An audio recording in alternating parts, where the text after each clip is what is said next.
Shri Paramatmane Namaha.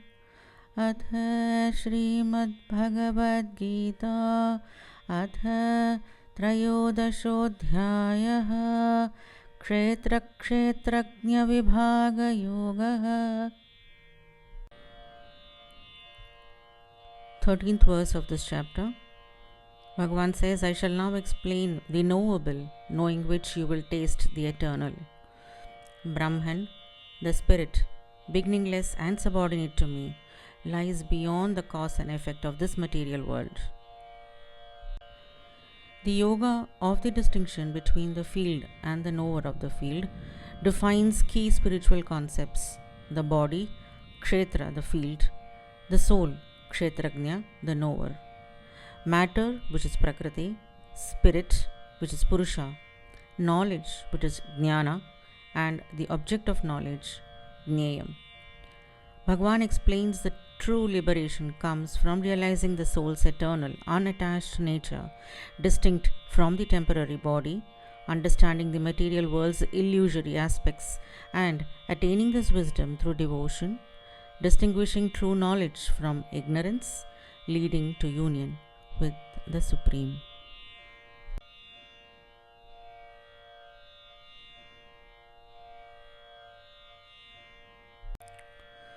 Arjuna uvacha prakritim purusham chaiva kshetram kshetrajñameva cha etad veditum ichchami jnanam jneyam cha Keshava. This particular shloka may not be available in all the versions. This is the first introductory verse where Arjuna is asking Bhagavan 6 questions. Arjuna uvacha, Arjuna said, Prakritim, material nature; Purusham, the enjoyer; Cha, and Eva, indeed; Kshetram, the field of activities; Kshetrajñam, the knower of the field; Eva, even; Cha, also; Etat, this; Veditum, to know; Ichchami, I wish; Jnanam, knowledge; Jneyam, the goal of knowledge; Cha, and Keshava, Krishna, the killer of demon named Keshi. Arjuna said, O Keshava, I wish to understand what are Prakriti and Purush, and what are Kshetra and Kshetrajña. I also wish to know what is true knowledge and what is the goal of this knowledge. Shri Bhagavan uvacha idam shariram kaunteya kshetram mityabhidhiyate etadyo vetti tam prahuhu kshetrajña iti tadvidah.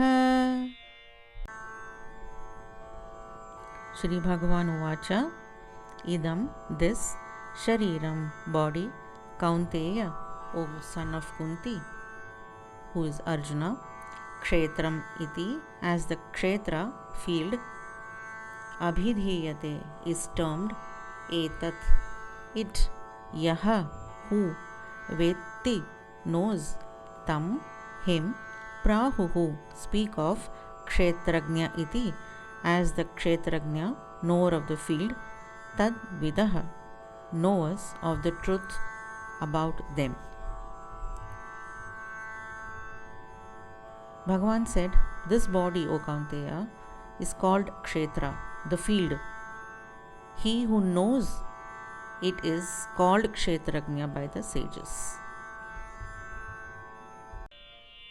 Kṣhetrajñam chapi mam vidhi sarvakshetreshu bharata kshetra kshetrajñayor jnanam yattadjnanam matam mama. Kṣhetrajñam, the self, cha and api, too, mam, myself, vidhi, no, sarva kshetreshu, in all the kshetras or living organisms, Bharata, or descendant of Bharata, Arjuna is what we are referring to. Kṣhetra, Kṣhetrajñayoho, of the Kṣhetra and the Kṣhetrajña, Jnanam, wisdom or enlightenment, Yat, that, Tat, that is, Jnanam, which is knowledge, Matam Mama, that is my view. And Bhagavan is continuing, and know me as the Kṣhetrajña in all the Kshetras, O Bharata. The knowledge of the Kṣhetra and Kṣhetrajña is deemed true knowledge by me. Tat kshetram yaccha yadrikcha yad vikari yatascha yat sacha yo yat prabhavascha tat samasena me shrunu.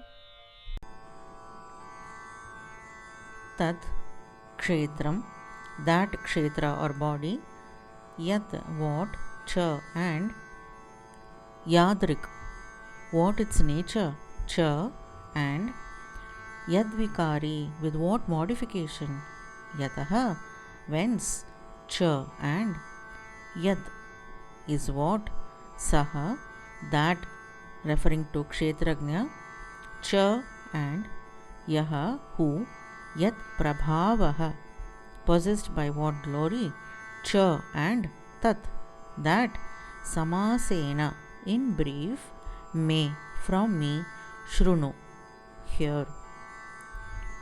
Bhagavan continues to say, hear briefly from me what the Kṣhetra is, what its properties are, what its modifications are, from where it arises, and also the inner being, the Kṣhetrajña, who he is and what his powers are. ऋषिभिर्बहुधा गीतं छन्दोभिर्विविधैः पृथक् ब्रह्मसूत्रपदैश्चैव हेतुमद्भिर्विनिश्चितैः. Rishibhihi, by the rishis or seers, Bahudha, in manifold ways, Gitam, the truth about the Kṣhetra and Kṣhetrajña, has been expounded.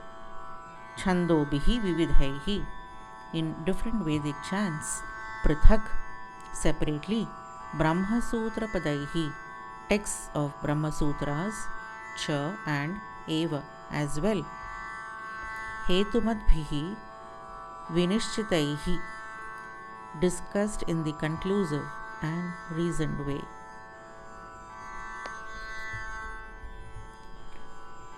This truth about the Kṣhetra and the Kṣhetrajña has been sung by rishis in many ways, in various Vedic chants, in passages indicated Brahman, full of convincing reasoning. Mahabhutanyahankarah buddhiravyaktamev cha indriyani dashaikam cha panchachendriya gocharaha. Mahabhutani, the five elements, ahankaraha, the ego, buddhihi, intellect, avyaktam, the unmanifest, eva as well, cha, and indriyani dasha, the 10 organs of perception and action, ekam, the one mind, cha, and pancha, 5, cha, even so, indriya gocharaha, objects of senses. The 5 elements, the ego, the intellect, the unmanifest, the 10 organs of perception and action, the mind, the 5 objects of sense, sound, touch, color, taste and smell. We continue in the next verse. Ichha dvesha sukham dukkham sanghataschetana dhritihi etat kshetram samasena savikaram udahritam. Ichha, desire, dveshaha, aversion, sukham, pleasure, dukkham, pain, sangataha, the physical body, chetana, consciousness, dhritihi, firmness, etat, this, kshetram, the kshetra, samasena, briefly, savikaram, inclusive of evolutes, udahritam, has been stated. Also, desire, aversion, pleasure and pain, physical body, consciousness, firmness, thus is the Kṣhetra, with its evolutes briefly stated. Amanitvam adambhitvam ahimsa kshantirarjavam acharyopasanam shaucham स्थैर्यमात्म विनिग्रहः. Amanitvam, absence of pride.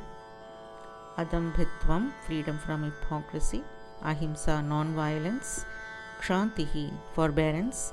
Arjavam, honesty or honorable. Acharyopasanam, Acharya upasanam, devout service of the preceptor or guru. Shaucham, purity, both internal and external. Sthiryam, steadfastness of mind. Atma vinigraha, control of body, mind and senses. Humility, modesty, forbearance, uprightness, service of the teacher, purity, steadfastness, self-control. The verse continues in the next shloka. Indriyartheshu vairagyam anahankara evacha janma mrityu jara vyadhi dukkha doshanudarshanam. Indriyartheshu, towards the objects of enjoyment. Vairagyam, absence of attachment. Anankaraha, absence of egotism. Evam, as well. Cha, and. Janma, mrityu, jara, vyadi, dukkha, doshanudarshanam. So, pondering again and again on the pain and evils inherent in birth, death, old age and disease, etc. Dispassion towards the objects of senses and absence of egoism, insightful recognition of the defects and misery in birth, death, old age and disease, continues in the next shloka. Asaktiranabhishvangaha putradaragrihadishu nityam cha samachittatvam ishtanishtopapatishu. Asaktihi, absence of attachment. Anabhishvangaha, absence of feeling of mindness. Putradara grihadishu, son, wife, home, etc. Nityam, constant. Cha, and. Samachittatvam, equipoise of mind in all situations. Ishtanishtopapatishu, in favorable and unfavorable circumstances. Detachment, freedom from the entanglement with son, wife, home, and the like, the constant equanimity in the occurrence of the desirable and the undesirable. Mayi chananya yogena bhaktiravyabhicharini vivikta desha sevitvam aratirjana samsadi. Mai to me, Bhagavan, cha and ananya yogena, through exclusive attachment of mind, bhaktihi, devotion, avyabhicharini, unflinching, vivikta desha sevitvam, living in a secluded and holy place, aratihi, absence of enjoyment, jana samsadi, in the company of worldly people. Bhagavan continues, unflinching devotion to me through exclusive attachment, living in secluded and holy places, and finding no enjoyment in the company of worldly people. Adhyatma jnana nityatvam tattva jnanartha darshanam etach jnanamiti proktam ajnanam yadatonyatha. Adhyatma jnana nityatvam, steadiness in self-knowledge. Tattva jnanartha darshanam, seeing Bhagavan as the object of true knowledge. Etat, this, jnanam, knowledge. Iti, thus, proktam, has been said. Ajnanam, ignorance. Yat, what. Ataha, than this. Anyatha, contrary. Steadiness in self-knowledge, absolute clarity about the real nature of the self. This is declared to be knowledge. All else is ignorance. Jneyam yat tat pravakshyami yat jñātvāmritam aśnute anādimat param brahma na sattanna saduchyate. Jneyam, worth knowing, yat, tat, which that, pravakshyami, I shall tell you at length about, yat, which, jñātva, having known, amritam, supreme bliss, aśnute, one attains, anādimat, ruling over beginningless entities, param, supreme, brahma, Brahman, absolute, na, neither, sat, being, tat, that, na, nor, asat, non-being, uchyate, is declared. Bhagavan says, I shall now explain to you that which must be known, knowing which one attains immortality. It is the beginningless Brahman, which is said to be neither existent nor non-existent. Sarvatah panipadam tat sarvato kṣhiro mukham sarvatah shrutimaloke sarvam mavritya tushthati. Sarvatah panipadam, having hands and feet on all the sides, tad, it, sarvato kṣhiro mukham, having eyes, heads and faces in all directions, sarvatah shrutimad, having ears all around, loke, in the universe, sarvam, all, avritya, pervading, tisthati, it stands. It has hands and feet on all sides, eyes, head and mouth in all directions and ears all around, for it stands pervading all in the universe.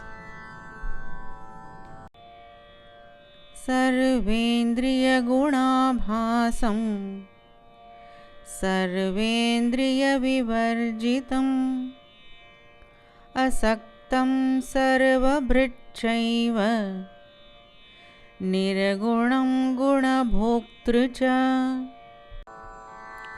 Sarvendriya gunabhasam, perceiving all sense objects.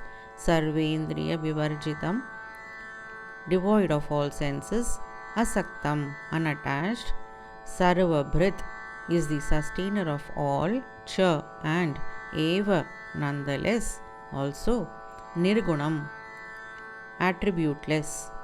Guna bhoktru, enjoyer of gunas or modes of prakriti. Cha, and again. Though perceiving all sense objects, it is really speaking devoid of all senses, though unattached. It is the sustainer of all nonetheless, and though attributeless, it is the enjoyer of gunas, which is the three modes of prakriti. Bahirantascha bhutanam acharam charameva cha sukshmatvat tat avikneyam durastham chantike cha tat. Bahihi antaha, inside and outside. Cha, and bhutanam, all creations.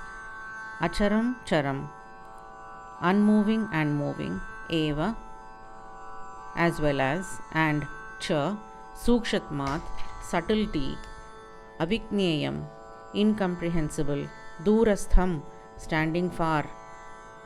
Cha, and antike, close at hand, as well as. Cha, tat, that.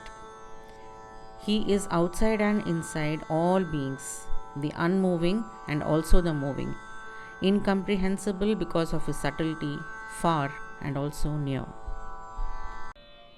Avibhaktam cha bhuteshu vibhaktam iva cha sthiram bhuta bhartru cha tachgneyam Grasishnu Prabhavishnu cha.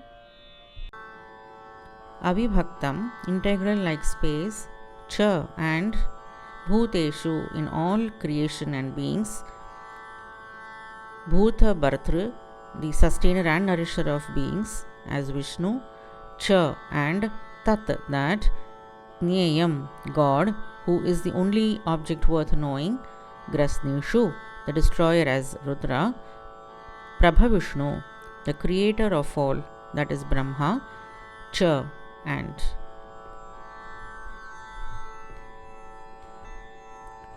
He is undivided and yet appears as if divided in beings. He is also known as the supporter of beings and also the sustainer and the destroyer.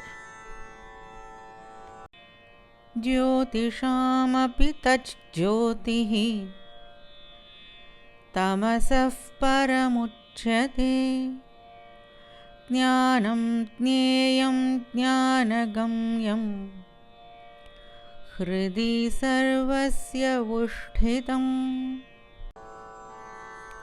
Jyotisham, of lights, api, even, tat, that supreme Brahman, jyotihi, the light, tamasaha param, entirely beyond Maya illusion, uchyate, is said to be, jnanam, knowledge itself, jneyam, worth knowing, jnanagamyam, worth attaining through real wisdom, hridi, in the heart, sarvasya, of everybody, of all, vishthitam, particularly abiding. The light of all lights, he is said to be beyond darkness, he is knowledge, the knowable, and the goal of knowledge, seated in the hearts of all. Iti Kṣhetram tatha jnanam jneyam choktam samasataha madbhakta etad vijñāya madbhāvāyopapadyate. Iti, thus, Kṣhetram, Kṣhetra the field, tatha, as well as Jnanam, knowledge, Jneyam, God, the only object worth knowing, Cha and Uktam has been discussed.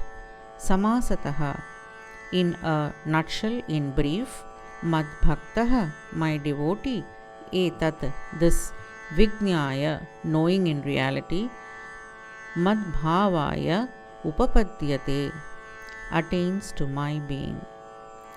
Thus, the truth of Kṣhetra, that is field, and Jnanam, knowledge, as well as the object worth of knowing, that is God, has been briefly discussed. Knowing this in reality, my devotee enters into my being. Prakritim purusham chaiva vidhyanadi ubhavapi vikaramscha gunamschaiva vidhi prakriti sambhavan. Prakritim, prakriti or matter, purusham, purusha or spirit, cha and eva, indeed, vidhi, no, anadi, beginningless, ubhau, both, api, also, vikaran, modifications such as likes and dislikes, cha and gunan, all the objects of the nature of the three gunas, cha and eva, indeed, vidhi, no, prakriti sambhavan, born out of prakriti. Know that prakriti and purusha are both without beginning, and know also that all modifications and gunas are born of prakriti. Karya karana kartritve hetuf prakriti ruchyate purushas sukha dukkhanam bhoktritve heturuchyate. Karya karana kartritve, in bringing forth the evolutes as well as the organs, hetuhu, the cause, prakritihi, prakriti or nature, uchyate, is said, purushaha, the individual soul, sukha dukkhanam, of joys and sorrows, bhoktritve, in the experience, hetuhu, the cause, uchyate, is declared. Prakriti is said to be the source for the body, the senses and the doership, and the Purusha is said to be the experiencer of pleasure and pain. Purushah prakritistho hi bhungte prakritijñan gunan karanam gunasangosya sadasat yoni janmasu. Purushaha prakritisthaha, the Purusha seated in Prakriti, he only, bhungte, experiences, prakritijan gunan, objects of the nature of the three gunas evolved from Prakriti, karanam, is responsible, gunasangaha, attachment with these gunas alone, asya, of this embodied soul, sadasat yoni janmasu, for birth in good and evil wombs.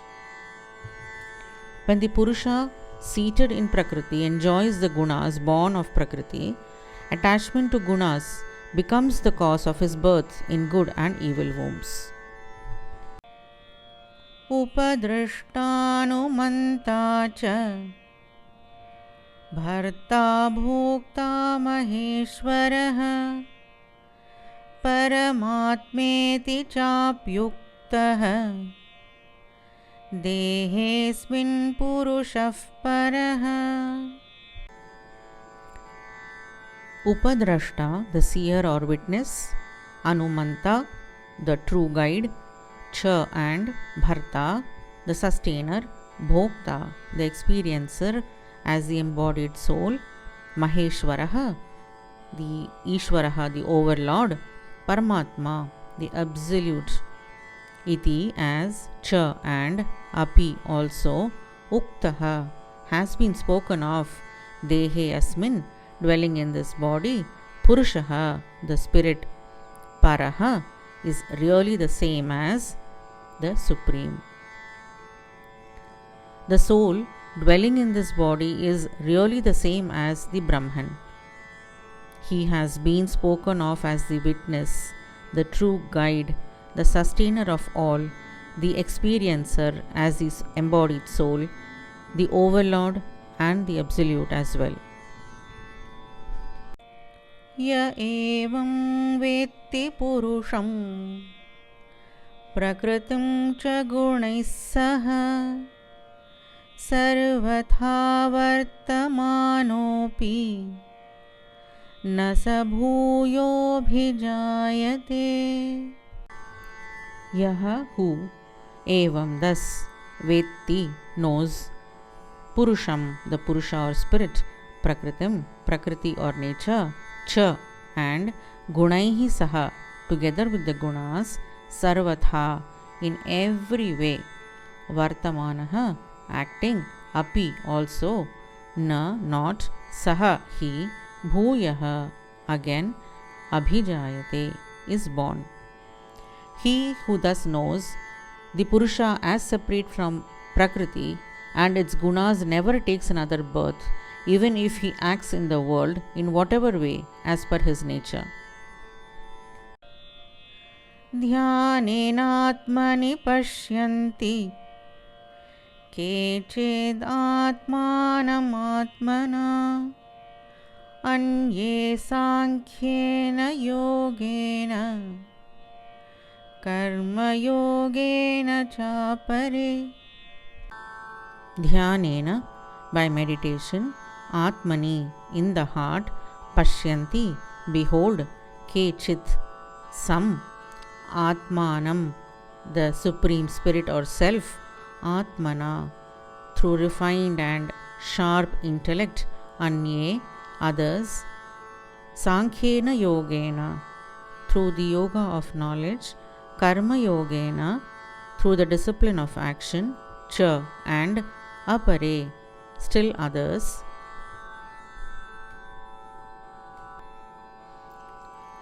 Some by meditation behold the supreme spirit in the heart with the help of their refined and sharp intellect. Others realize it through the yoga of knowledge, and still others through the yoga of action, which is karma yoga. Anyetvevam ajanantah Shrutvanyebhya upasate tepi chati tarantyeva mrityum shruti parayanah. Anye others, however, tu, evam thus, ajanantaha not knowing, shrutva hearing, anyebhyaha from others, those who have realized the truth, those people, upasate worship, te those, api too, cha and atitaranti are able to cross, eva indeed, mrityum the ocean of mundane existence in the shape of death, shruti parayanaha given to hearing. Still others, not knowing thus, worship as they have heard from others. They too go beyond death by their devotion to what they have heard. Yavat sanjayate kinchit sattvam sthavara jangamam Kṣhetrajña sanyogat tadvidhi bharatarshava. Yavat sanjayate is born, kinchit whatsoever, sattvam being, sthavara jangamam moving or non-moving, that is inanimate or animate, Kṣhetrajña sanyogat from the union of the Kṣhetra and the Kṣhetrajña, tat that, vidhi, know, Bharatarshabha.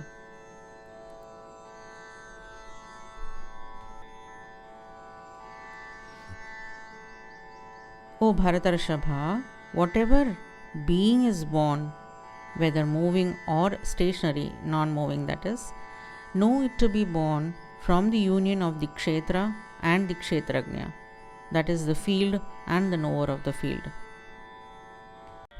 Samam sarveshu bhuteshu tishthantam parameshwaram vinashyatsva vinashyantam yaf pashyati sa pashyati. Samam, equally, sarveshu bhuteshu, in all beings, both animate and inanimate, tishthantam, abiding, parameshwaram, the Supreme Lord, vinashyatsu, temporary, which is not permanent, vinashyatsu, avinashyantam, imperishable, yaha, who, pashyati, sees, saha, he, pashyati, sees. One who sees the Supreme Bhagavan present equally in all beings, the imperishable and the perishable, truly sees. This is one of the most elevating verses in the Bhagavad Gita. See Parameshwara in all names and forms. This indeed is the supreme victory in spiritual life. Samam pashyan hi sarvatra samavasthitam ishwaram nahi nastyatmanatmanam tato yati param gatim. Samam, equally, pashyan, seeing, he, because, sarvatra, in all, in everyone, samavasthitam, equally seated, Ishwaram, Supreme Bhagavan, na, not, hinasti, kills, atmana, by himself, atmanam, the self, tataha, thereby, yati, attains, param gatim, the supreme state. By seeing the Supreme Bhagavan equally present in all, he does not kill the self by himself and thereby attains the supreme state.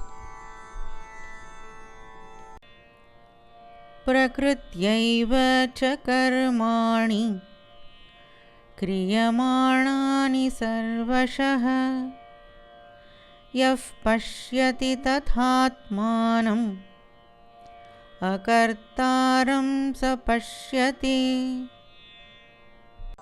Prakritya eva, by Prakriti alone, cha, and karmani, actions, kriyamanani, being done, sarvashaha, in all respects, yaha, who, pashyati, sees, tatha, and atmanam, the self, akartaram, a non-doer, saha, he alone, pashyati, truly sees.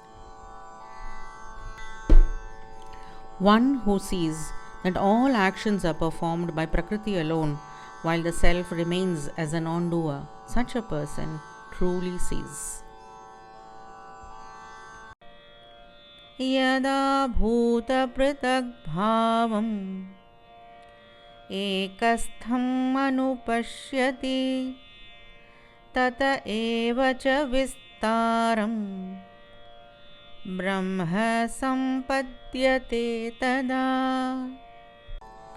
Yada, when, bhuta pratak bhavam, the diversified existence of beings, ekastham, rooted in the one supreme, anupashyati, perceives, tataha eva, from that alone, cha, and vistaram, spreading forth, Brahma, which is the supreme, consciousness and bliss, sampadyate, attains, tada, that very moment. When one beholds that one substratum behind all the elements, their manifold nature, and also all the manifest beings, by that very perception, he attains Brahman, and his vision expands into infinity. Anaditvan nirgunatvad paramatmayamavyayah sharirasthopi kaunteya na karoti na lipyate.